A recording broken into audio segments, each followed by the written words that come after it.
నెల్లూరులో శరన్నవరాత్రి మహోత్సవాలు అత్యంత వైభవంగా జరుగుతున్నాయి. జిల్లా వ్యాప్తంగా అన్ని దేవస్థానాలు భక్తులతో కిక్కిరిస్తున్నాయి. రాజరాజేశ్వరి అమ్మవారి దేవస్థానంలో 4వ రోజు అమ్మవారు అన్నపూర్ణదేవిగా భక్తులకు దర్శనమిస్తున్నారు. వివిధ ప్రాంతాల నుంచి తరలివస్తున్న భక్తులతో ఆలయ ప్రాంగణం సందడిగా మారింది. ఈ ఏడాది నవరాత్రుల్లో రావణవధ కార్యక్రమాన్ని ప్రత్యేకంగా నిర్వహించనున్నారు. దీనిపై మరింత సమాచారాన్ని రాజరాజేశ్వరి ఆలయం నుంచి మా ప్రతినిధి మురళీకృష్ణ అందిస్తారు. నెల్లూరు జిల్లా వ్యాప్తంగా దేవి శరన్నవరాత్రి మహోత్సవాలు వేడుకగా జరుగుతున్నాయి. ముఖ్యంగా నెల్లూరు నగరంలోని అనేక ప్రాంతాల్లో కూడా అమ్మవారికి విశేష అలంకారంలో భక్తులకు దర్శనమిస్తున్నారు. ప్రస్తుతం మనం నెల్లూరు నగరంలోని శ్రీ రాజరాజేశ్వరి అమ్మవారి దేవస్థాన ప్రాంగణంలో ఉన్నాం. ఒకసారి విజువల్స్లో కూడా చూసే ప్రయత్నం చేస్తే ఏదైతే 4వ రోజు ఇవాళ 4వ రోజు అమ్మవారు అన్నపూర్ణాదేవిగా భక్తులకు దర్శనమిచ్చి ప్రత్యేక పూజలు కూడా అందుకుంటున్నటువంటి పరిస్థితి ఉంది. ఆలయ ప్రాంగణంలో భారీ ఎత్తున భక్తజన సందోహం వచ్చి అమ్మవారిని దర్శించుకుని ప్రత్యేక పూజలు కూడా చేస్తున్నారు. ఈ ఆలయంలో ప్రధానంగా ఏదైతే అమ్మవారి చుట్టూ ప్రదక్షిణలు చేస్తే కోరిన కోరికలు తీరుస్తారనేది భక్తుల ప్రగాఢ విశ్వాసం. దీంతో ఏడాదికి ఏడాది భక్తుల సంఖ్య అయితే భారీగా పెరుగుతోంది. 27, 54, 108 ప్రదక్షిణలు చేసేటటువంటి భక్తులంతా కూడా 9 రోజుల పాటు నిష్ఠా గరిష్టలతో ప్రత్యేక పూజలు చేస్తారు. అనంతరం ఉద్వాసన కూడా పలుకుతారు. ఏదైతే 9 రోజుల పాటు అమ్మవారు 9 అలంకారాల్లో కూడా భక్తులకు దర్శనమిస్తుంటారు. ఇవాళ అన్నపూర్ణాదేవిగా భక్తులకు దర్శనమిస్తున్నారు. మహిషాసురుడు అనే రాక్షసుని వధించేందుకు 9 రోజుల పాటు అమ్మవారు దీక్ష పూని రోజుకో అవతారంలో భక్తులకు దర్శనమిస్తారు. ఈ సమయంలో కోరిన కోరికలు తీరుతాయనేది భక్తుల విశ్వాసం అని కూడా చెప్పాలి. అయితే ఈ ఆలయంలో ఎలాంటి పూజా కార్యక్రమాలు జరుగుతున్నాయి, ఏ విధంగా ఉన్నాయని తెలుసుకునే ప్రయత్నం అయితే మనం చేద్దాం. ప్రస్తుతం మనతో పాటు ఆలయ ప్రధాన అర్చకులు ఉన్నారు. ఒకసారి మాట్లాడే ప్రయత్నం చేద్దాం. స్వామి, చెప్పండి, ఈ 9 రోజుల పాటు ఎలాంటి పూజా కార్యక్రమాలు ఇక్కడ జరుగుతున్నాయి? ఈ కార్యక్రమం వచ్చేసేసి దేవీ నవరాత్రులు 3వ తారీఖు ఉదయం హస్తా నక్షత్రం తులాలగ్న పుష్కరాంశంలో ఉదయం 8:38 అమ్మవారి చండీ కలశ స్థాపన చేయడం జరిగింది. ఈ చండీ కలశ స్థాపన అనంతరం అమ్మవారికి ప్రతిరోజు కూడా 4 కాలాలు షోడశోపచార పూజలు, అలాగే అమ్మవారికి ప్రతిరోజు ఒక్కొక్క అలంకారాలు అమ్మవారి దర్శనమిస్తూ ఈరోజు అన్నపూర్ణాదేవి అలంకారంలో దర్శనమిస్తోంది.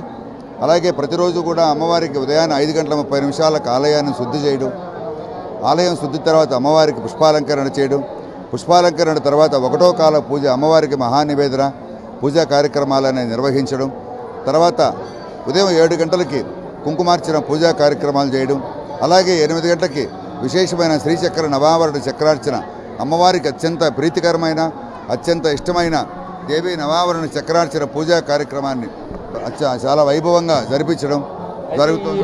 అలాంటి పూజలతో పాటు 9 రోజుల పాటు 9 అవతారాల్లో అమ్మవారి దర్శనమిస్తారు.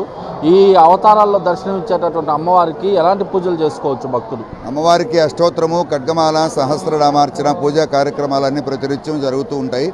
అమ్మవారికి ఇక్కడ విశేషం ఏమిటంటే దేవీ శ్రీచక్ర నవావరణ పూజ మొదలుపెట్టి 8 గంటలకు మొదలుపెట్టి మధ్యాహ్నం 10:30 వరకు 11 గంటల వరకు ఈ పూజా కార్యక్రమం జరుగుతుంది. ఈ పూజా కార్యక్రమాలన్నీ పూర్తయిన తర్వాత అమ్మవారికి అష్టోత్తరము, సహస్రనామము, ఖడ్గమాల ఈ యొక్క విశేషమైన షోడశోపచార పూజా కార్యక్రమాలన్నీ జరుగుతాయి. దేవీ నవరాత్రుల్లో ఈ మహానవావరణం పూర్తయిన తర్వాత జరిగే పూజ ఎంతో విశేషమైంది. కాబట్టి భక్తులందరూ కూడా ఈ అవకాశాన్ని సద్వినియోగం చేసుకొని ఆ యొక్క పూజా కార్యక్రమాల్లో ప్రత్యక్షంగా పరోక్షంగా పాల్గొనవలసిందిగా కోరుచున్నాను. మీరు చెప్పండి, ఉత్సవ కమిటీ చైర్మన్గా, ఏదైతే ఈ ఆలయంలో ఇప్పటికే 50 సంవత్సరాలుగా నవావరణ పూజలు, నవరాత్రి ఉత్సవాలు జరుగుతున్నాయి, ఈ ఏడాది ప్రత్యేకత ఏంటి? ఓం శ్రీ మాత్రే నమః.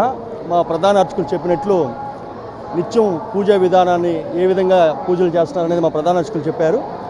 నేను ముఖ్యంగా చెప్పేది ఏంటంటే 40 సంవత్సరాల శరన్నవరాత్రులు ఉత్సవాలు వేరు, 50 శరన్నవరాత్రుల ఉత్సవాలు అనేది మా గౌరవ రూరల్ శాసనసభ్యులు కోటంరెడ్డి శ్రీధర్రెడ్డి గారు ప్రత్యేక దృష్టితో ప్రత్యేకంగా మా గుడికి అది మంచి పేరు అనుకోవాలో చెడ్డ పేరు అనుకో నాకు తెలియదు, కానీ రాజరాజేశ్వరి అమ్మవారి దేవస్థానం అంటే విఐపీల గుడి, అక్కడికి విఐపీలే ప్రథమ ప్రాధాన్యత అనే 49 సంవత్సరాలుగా ఇదే నానుడు మాట్లాడుతూ ఉండేవాళ్ళు. అలాంటిది ఇది విఐపీల గుడి కాదు, సామాన్య పేద మధ్యతరగతి భక్తుల యొక్క గుడి అనే విధంగా ఈ 50 శరన్నవరాత్రి ఉత్సవాలని ఏర్పాట్లు చేశామండి. ఇక్కడ మాకు విఐపీలు అంటేనే సామాన్య భక్తులే మాకు విఐపీలు.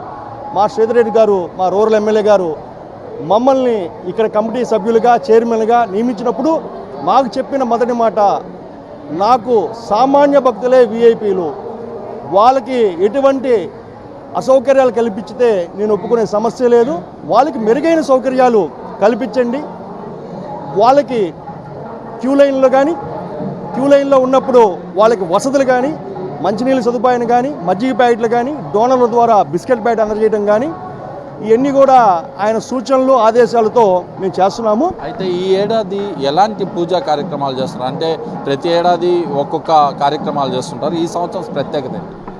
అదే ప్రత్యేకంగా అంటే ఒక రోజుకి 4 ఉభయాలు ఉన్నాయండి. మా ప్రధాన అర్చకులు చెప్పినట్టు ఉదయాన కుంకుమార్చన కాడ నుంచి సాయంత్రం పుష్పాలంకారం దాకా ఇవి ఉన్నాయి.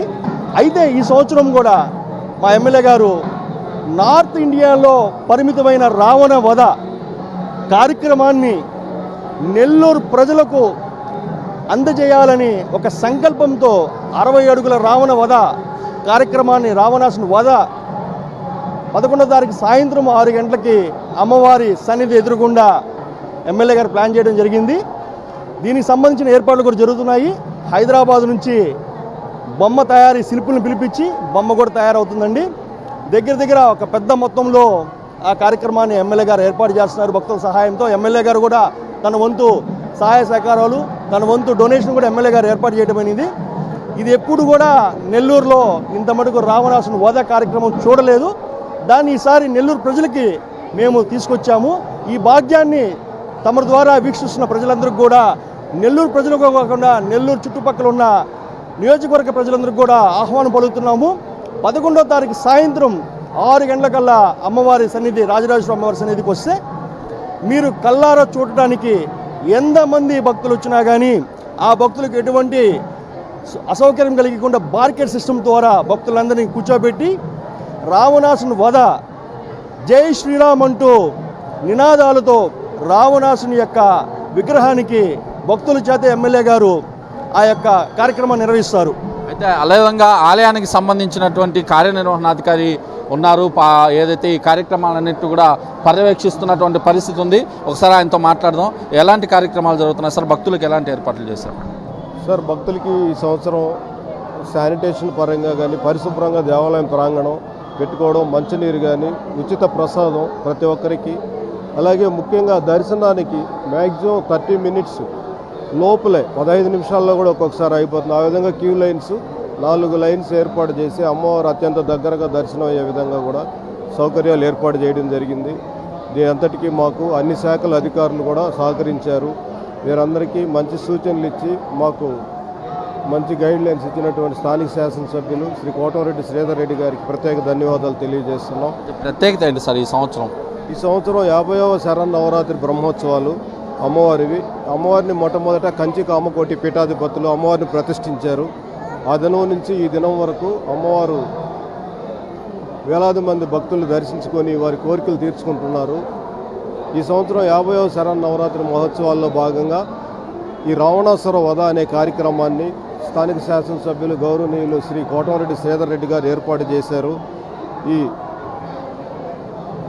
ఈ రాక్షసుల్ని ఈ 9 రోజులు అమ్మవారు దీక్ష తీర్చుకొని వధిస్తుంది కాబట్టి అందులో భాగంగా రావణ వధ అనే కార్యక్రమాన్ని, ఇది నార్త్ సైడ్ ఎక్కువగా ప్రాచుర్యంలో ఉంది ఈ కార్యక్రమాన్ని, దాన్ని వారు శాసనసభ్యులు గారు ఈ సంవత్సరం 50వ శరన్నవరాత్రిని రోజు ఏదో ఒక ప్రత్యేకత అమ్మవారికి దగ్గర ఉండాలనే ఉద్దేశంతో ఈ నవమి రోజు 11వ తేదీ ఈ నెల సాయంత్రం 7 గంటలకి అమ్మవారి దేవస్థానం ఎదురుగా రావణాసుర వధ కార్యక్రమాన్ని అంగరంగ వైభవంగా 60 అడుగుల రావణాసురుడి విగ్రహాన్ని వధించి దహనం చేసే కార్యక్రమాన్ని ఏర్పాటు చేశారు. ప్రతిరోజు కూడా ఈ జరిగే కార్యక్రమాలు, సాంస్కృతిక కార్యక్రమాలకి, అదేవిధంగా రావణాసుర వధ కార్యక్రమానికి కూడా భక్తులు వేలాది మంది తరలి వచ్చి అమ్మవారిని దర్శించుకోవాల్సిందిగా విజ్ఞప్తి చేస్తున్నాం. ప్రతిరోజు ఇప్పటికి 40 నుంచి 50 వేల మంది భక్తులు వస్తున్నప్పటికీ ఎవరికి ఎలాంటి ఇబ్బంది లేకుండా దర్శనం కలుగజేస్తున్నాం. మీరందరూ సహకరించినటువంటి ఆలయ అర్చకులు, స్థానిక శాసనసభ్యులు, అందరూ ప్రజాప్రతినిధులకి ప్రత్యేక ధన్యవాదాలు తెలియజేస్తున్నాం. వయసు నుంచి వస్తున్నాను గుడికి. రోజు రోజుకి అభివృద్ధి చెందుతూ ఉంది. ఇప్పుడు కోటమిరెడ్డి సోదరుల వల్ల భక్తులకు ఎటువంటి ఇబ్బంది లేకుండా సామాన్య భక్తులు కూడా దర్శనం చేసుకొని అందరికీ అవకాశం ఇస్తూ అందరికీ ఎటువంటి ఇబ్బందులు లేకుండా వాటర్ అయితేనేమి అన్నీ అయితేనేమి సూచనల మేరకు అందరూ బాగా చేస్తున్నారు. భక్తులు కూడా ఈ అసౌకర్యం లేకుండా ఉన్నందువల్ల అందరూ కూడా వచ్చి దర్శనం చేసుకోగలుగుతున్నారు. విశేష పూజా కార్యక్రమాలు వేడుకగా జరుగుతున్నటువంటి పరిస్థితి ఉంది. ప్రత్యేకించి 9 రోజుల పాటు విశేష పూజా కార్యక్రమాలతో పాటు రావణ వధ ఈ ఏడాది ప్రత్యేకంగా కూడా నిర్వహిస్తామని చెప్పి ఆలయ అధికారులు కూడా చెప్తున్న పరిస్థితి అయితే ప్రస్తుతం కనిపిస్తుంది. వీడియో జర్నలిస్ట్ జోషితో కలిసి మురళీకృష్ణ, బీఆర్కే న్యూస్, నెల్లూరు నుంచి.